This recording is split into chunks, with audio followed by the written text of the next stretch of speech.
When I started to have mental health problems, I was being really badly bullied at school, and I became really exhausted. I wasn't sleeping, I was crying all the time. I started having really bad nightmares and then going through periods of not being able to sleep properly. I'd have thoughts of ending my life. My symptoms were being paranoid, just highly anxious about what was being said around me. I started getting disturbing thoughts. I went almost on a downhill spiral, and I almost instantly became suicidal. I had depression, anxiety, and I also became completely agoraphobic.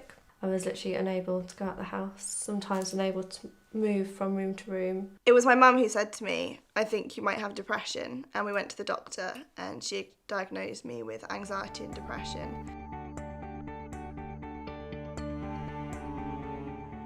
I was worrying, what will my friends be thinking? How are they going to react when they see me? Because they all know I was in a hospital being treated for a mental health illness.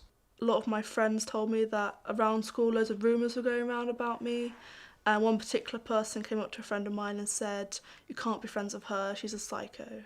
There's so much discrimination and stigma surrounding mental health that you don't know whether someone is going to say you're a freak or you're weird and I don't want to be friends with you anymore. I lost a lot of sort of relationships with family because they just, well, first of all, didn't believe me that I was ill, thought teenager, she's attention seeking, making it up. They tiptoed around me and things. It would just been nice if they'd asked me what my problems are and what my symptoms are, because a lot of the time they didn't know. I don't think some of them were too sure on how to approach me or how to speak to me to begin with, because it's just something that's not talked about a lot. If I was going back to give myself advice, I'd tell myself to talk, to open up, to let my family in, to tell them what's wrong with me.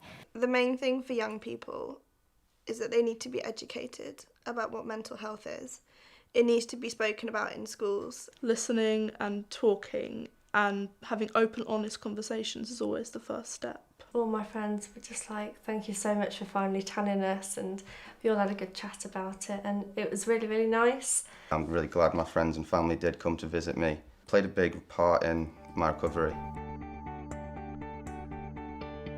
I used to have to go everywhere with my mum and couldn't leave her side even like a year later. And I just turned around to her one day and said, "I'm going to go home by myself now."